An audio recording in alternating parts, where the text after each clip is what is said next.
Hello అండి. Welcome to Rupalavanya Swaralahari channel. ఈ ఛానల్‌లో మీరు వింటున్న కథ నా రౌడీ కిల్లర్. ఈ కథలో ఈ భాగం చూసే ముందుగా ప్రీవియస్ పార్ట్స్ ఎవరైనా మిస్ చేసి ఉంటే ముందు అవి చూడండి ఫ్రెండ్స్. అలాగే ఫస్ట్ టైం ఛానల్ చూస్తున్న వాళ్ళు ప్లీజ్ లైక్ చేసి, షేర్ చేసి, సబ్స్క్రైబ్ చేసుకోండి. ఇంకా స్టోరీలోకి వెళదాం. ఏంటి ఇప్పుడు తెలిసిందా నా సంగతి? మర్యాదగా మా వాళ్ళని జైల్లో ఉన్న మిగతా వాళ్ళని రిలీజ్ చేయి. లేదంటే అని కొంచెం గ్యాప్ ఇచ్చి ఈ విజయవాడ సిటీ మొత్తంలో 3 బాంబులు పెట్టాను. అవి పేలి సిటీ అంతా అల్లకల్లోలమైపోతుంది అని మళ్ళీ గట్టిగా నవ్వుతాడు. రేయ్, పిచ్చిగాని పట్టిందా?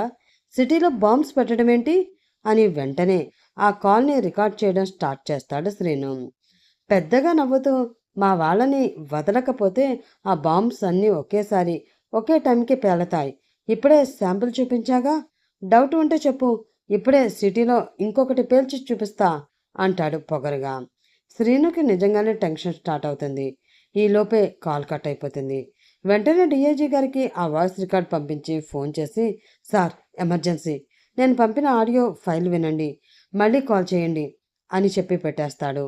డిఐజీ గారు ఆ ఆడియో రికార్డ్ విని కంగారుగా శ్రీనుకి మళ్ళీ కాల్ చేసి, శ్రీను గారు, ఈ వాయిస్ ఎవరిది? మీకు ఈ కాల్ ఎప్పుడు వచ్చింది అని అడుగుతారు. శ్రీను మొత్తం అంతా చెప్పి, అర్జెంటుగా పోలీస్ టీంని, బాంబ్ స్క్వాడ్ని అలర్ట్ చేయండి. సిటీలో రఫ్గా ఉన్న ఏరియాలు అన్నిటినీ ఖాళీ చేయించి సెర్చ్ చేయండి. నేను ఈలోపు వీళ్ళని నా ప్లేస్కి తీసుకువెళ్ళి నా స్టైల్లో అడిగి వాళ్ళతో నిజాలు చెప్పిస్తాను. మీడియాకి మాత్రం ఇప్పుడే తెలియకూడదు అంటాడు. డిఆర్జీ గారు అలాగే అని శ్రీను చెప్పినట్లు అందరినీ అర్జెంట్ మీటింగ్ అని పిలుస్తారు. అమ్మ వాళ్ళకి ఫస్ట్ నైట్ జరగకపోయినా తను మాత్రం సంతోషంగా కనిపించేసరికి అమ్ముకి కూడా హ్యాపీగా ఫీల్ అవుతుంది.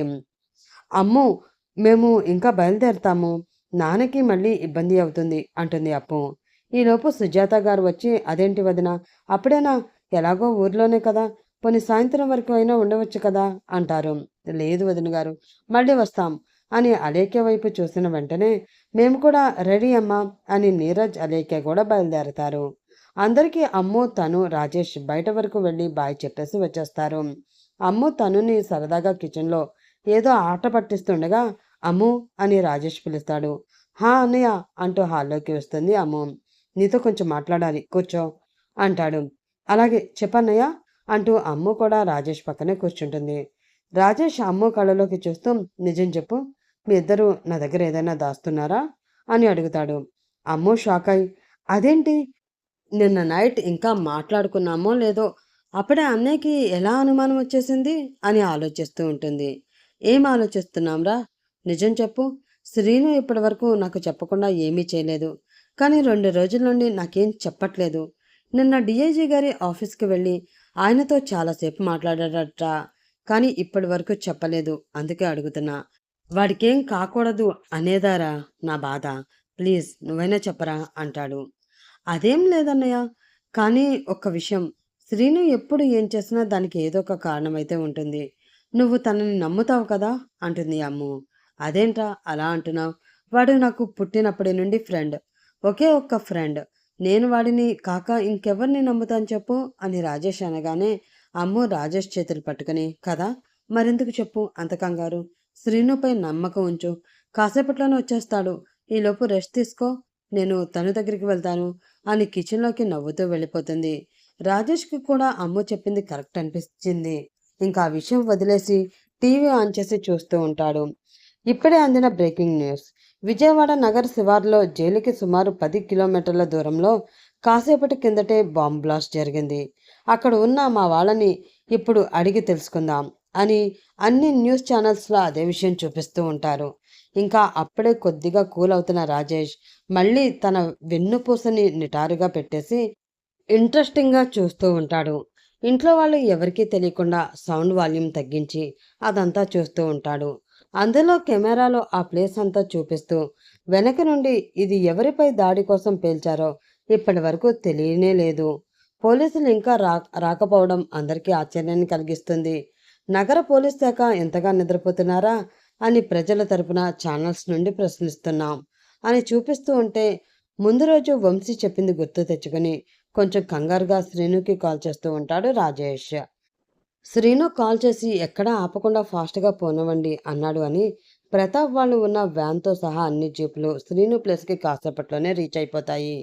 బాంబు శబ్దం గట్టిగా రావడం వల్ల ఎవరో చెప్పగానే కాసేపట్లోనే అక్కడికి మీడియా వాళ్ళు పోలీసుల కన్నా ఫాస్ట్గా వచ్చేసి నోటికి వచ్చినట్లు చెప్పేస్తూ ఉంటారు. ప్రతాప్ దిగగానే అతని ఎదురుగా శ్రీను వచ్చి నిల్చుంటాడు. ప్రతాప్ నవ్వుతూ, ఏంటి శ్రీను బాయ్, ఎలా ఉన్నావు? ఎలా ఉంది నీ కౌంటర్కి నా ఎన్కౌంటర్? అంటూ పెద్దగా నవ్వుతూ, లేదంటే నీ చేతిలో కామ్గా చచ్చిపోతాం అనుకున్నావా?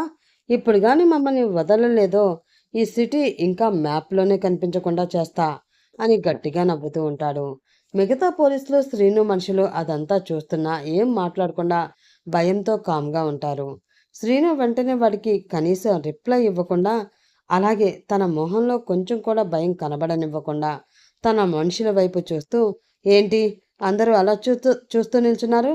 ఇక్కడికి రాగానే మీ అందరికీ ఏం చేయమని చెప్పానో అప్పుడే మర్చిపోయారా అని సీరియస్ వాయిస్తో అడిగేసరికి వాళ్ళందరితో సహా ప్రతాప్ తన మనుషుల మొహాల్లో కూడా నవ్వు మాయమైపోతుంది. ఇదేంటి, భయపడతాడు, మమ్మల్ని వదిలేస్తాడు అనుకుంటే ఇలా అంటున్నాడు అని షాక్ అయి చూస్తూ ఉండిపోతాడు ప్రతాప్ కూడా. అతని ఆర్డర్ విని శ్రీను మనుషులు కూడా ఫాస్ట్గా వచ్చి వాళ్ళందరినీ తాళ్లతో కాళ్ళు చేతులు చాలా గట్టిగా మండిపోయేలాగా లాగి కట్టేసి అక్కడే ఉన్న ఐరన్ రాడ్స్కి కట్టేస్తారు. రే, ఇంకా కాసేపట్లో మమ్మల్ని వదలకపోయినా, మా నుండి మా మనిషికి ఫోన్ వెళ్ళకపోయినా విజయవాడే ఉండదురా అని గట్టిగా పిచ్చి పట్టినట్లు ప్రతాప్ అరుస్తూనే ఉంటాడు. శ్రీను మాత్రం చాలా కూల్గా మొబైల్ చూస్తూ పక్కకు వెళ్ళి పోలీసులని వెళ్ళిపోమని సైగ చేశాడు. వాళ్ళు ఓకే సార్ అని మళ్ళీ ఆ వ్యాన్ని, జీప్ని తీసుకుని వెళ్ళిపోతారు. కరెక్ట్గా అప్పుడే శ్రీనుకి రాజేష్ నుండి ఫోన్ వస్తూ ఉంటుంది. ఈ టైంలో లిఫ్ట్ చేస్తే ఎక్కడున్నావని అడుగుతాడు. చెప్పకపోతే అనుమానం వస్తుంది. దానికన్నా లిఫ్ట్ చేయకపోవడమే మంచిది అని ఫోన్ని సైలెంట్లో పెట్టి పాకెట్లో పెట్టేస్తాడు.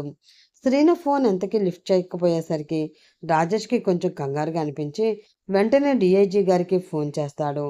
ఆయన పోలీస్ ఆఫీసర్లను అందరినీ పిలిచి రెడ్ అలర్ట్ ప్రకటించి బాంబ్స్ ఎక్కడున్నాయో కనిపెట్టి వాటిని డిసేబుల్ చేయడం గురించి అందరికీ స్విచ్ ఇస్తూ ఉంటారు. అందుకే ఆయన కూడా ఫోన్ లిఫ్ట్ చేయరు. రాజేష్ ఇంకా ఉండలేక వంశీకి కాల్ చేస్తాడు. సార్ చెప్పండి సార్ అంటాడు వంశీ. వంశీ, అసలు ఏం జరుగుతుంది? ఆ బీహార్ వాళ్ళని శ్రీనుకి అప్పగించేశారా? వాళ్ళంతా ఎక్కడున్నారో నీకు తెలుసా అని అడుగుతాడు. హా సార్, ఇప్పుడే శ్రీను సార్ చెప్పిన ప్లేస్లో వాళ్ళని అప్పగించి రిటర్న్ అవుతున్నాం సార్. కానీ దారిలో మా మీద బాంబ్ అటాక్ జరిగింది అని దారిలో జరిగిన విషయం, అక్కడ దిగాక ప్రతాప్ శ్రీనుతో అన్న మాటలు అన్నీ చెప్తాడు. రాజేష్ షాక్ అయి, సరే నాకు ఆ ప్లేస్ లొకేషన్ షేర్ చేయి అర్జెంట్ అని కట్ చేసేస్తాడు. వంశీకి శ్రీను డిఐజీ మాట్లాడుకున్నవి ఏమీ తెలియకపోవడం వల్ల రాజేష్కి మొత్తం చెప్పేసి అడ్రస్ పంపించేస్తాడు. గట్టిగా ఊపిరి పీల్చుకుని వదిలి, తను, అమ్మో అని అంటూ గట్టిగా పిలిచి వాళ్ళు వచ్చే లోపల టీవీ ఆఫ్ చేస్తాడు రాజేష్. ఏంటన్నయ్య, ఏమైంది అలా కంగారుగా పిలిచావు అని అమ్మ వచ్చి కొంచెం టెన్షన్గానే అడగ్గా, ఏం లేదురా, కొంచెం అర్జెంట్ వర్క్, నేను వెళ్ళాలి అని తను వైపు కూడా చూసి, బయటికి వెళ్ళాలి, త్వరగా వచ్చేస్తాను, కానీ మీరు మాత్రం బయటికి రాకండి, జాగ్రత్త అని వాళ్ళిద్దరికీ చెప్పేసి బయటికి వచ్చి అక్కడే ఉన్న సెక్యూరిటీ వాళ్ళందరినీ పిలిచి, చూడండి, నేను నేను కూడా బయటికి వెళ్తున్నాను. నేను శ్రీను వచ్చేసరికి లేట్ అవ్వచ్చు. ఇంట్లో వాళ్ళకి మళ్ళీ థ్రెడ్ ఉంది. So be careful. ఎవ్వరూ అజాగ్రత్తగా ఉండొద్దు. మీకు ఎవరి మీదైనా చిన్న అనుమానం వచ్చినా సరే వెంటనే షూట్ చేసి పడేయండి. మేము చూసుకుంటాం. అలాగే మాకు అప్డేట్ కూడా ఇస్తూ ఉండండి అని చెప్పి ఫాస్ట్గా కారులో అక్కడి నుంచి వెళ్ళిపోతాడు. వెంటనే సెక్యూరిటీ అందరూ అలర్ట్ అయ్యి ఇంటి చుట్టూరు వెళ్ళి జాగ్రత్తగా కాపలా కాస్తూ ఉంటారు. శ్రీను మనుషులు ప్రతాప్ని వాడి మనుషుల్ని కట్టేస్తూ ఉంటే శ్రీను అక్కడి నుండి పక్కకు వెళ్ళి ఎవరికో ఫోన్ చేసి ఏదో చెప్తాడు. అలాగే అన్న, అంతా నేను చూసుకుంటాను అంటాడు అవతలి వ్యక్తి. లేదు, నువ్వొక్కడవే వెళ్ళొద్దు, మన వాళ్ళని ఇంకొంతమందిని కూడా నీతో తీసుకుని వెళ్ళు. ఏ ఏమవుతుందో చెప్తూ ఉండు, నేను నీ ఫోన్ కోసం వెయిట్ చేస్తూ ఉంటాను అంటాడు శ్రీను. అలాగే అన్న, ఇప్పుడే బయలుదేరతాను అని ఫోన్ పెట్టేస్తాడు ఆ వ్యక్తి. శ్రీను ప్రతాప్ దగ్గరికి వెళ్ళి, ఇప్పుడు చెప్పు, ఆ బాంబ్స్ ఎక్కడ పెట్టారు అని చాలా కూల్గా అడుగుతాడు. పెద్దగా నవ్వుతూ, నీ కంటికి ఎలా కనిపిస్తున్నాను? నువ్వు అడిగిన వెంటనే చెప్పేసి నీ చేతిలో చస్తామనుకుంటున్నావా? మేం చస్తే మాతో పాటు మిమ్మల్ని అందరినీ కూడా తీసుకువెళ్తాం. ఇంకో విషయం, మీ ఇంటి దగ్గరలో కూడా ఒక బాంబు పెట్టాం. మీ వాళ్ళు కూడా ఎవ్వరూ బ్రతకరు అని కోపంగా అరుస్తాడు. శ్రీను మాత్రం చిన్నగా నవ్వుతూ, అది చూద్దాం. అదే మాట మీద ఇంకా కాసేపు ఉండు చాలు అని వాచ్ వైపు చూస్తూ ఉంటాడు శ్రీను. శ్రీను అని పిలుస్తూ రాజేష్ ఫాస్ట్గా అక్కడికి వస్తాడు. రాజేష్, నువ్వేంట్రా ఇక్కడ అని శ్రీను చూసి షాక్ అయ్యి అడగంగానే, సూపర్ సీన్, ఇద్దరు ఒకే దగ్గరికి వచ్చారన్నమాట. అయ్యో, వీడి ఇంట్లోనే ఉండిపోతాడేమో అనుకున్నానే. పోనీలే, మీ ఇద్దరిని నేను వేసేస్తానుగా అని ప్రతాప్ నవ్వేసరికి శ్రీనుకి కోపం ఫుల్గా వచ్చి పక్కనే ఐరన్ రాడ్ తీసి తలపై గట్టిగా కొడతాడు. రాజేష్ కూడా అక్కడికి వచ్చి చూసేసరికి అప్పటికే ప్రతాప్ తల నుండి రక్తం కారుతూ ఉంటుంది. శ్రీను, కంట్రోల్ రా, ముందు నువ్వు పక్కకి రా అని అతని చెయ్యి పట్టుకుని వేరే దగ్గరికి తీసుకువెళ్ళి, చెప్పరా అను, ఏమైంది, అసలు ఇదంతా ఇంత సడన్గా ఎందుకు చేస్తున్నావు? ఆ బాంబ్ బ్లాస్ట్ ఏంటి? మన ఇంట్లో కూడా బాంబు పెట్టాడా వీడు? అందరూ ఇంట్లోనే ఉన్నారా అని కంగారుగా అడుగుతాడు రాజేష్. ఏం కాదురా, ఎవ్వరికీ ఏం కాదు, కాసేపట్లో అంతా సెట్ అయిపోతుంది. అప్పుడు వీడికి చావు అంటే ఏంటో చూపిస్తాను అని ఇంకా కోపంగా పిడికిలి బిగించి చెప్తాడు శ్రీను.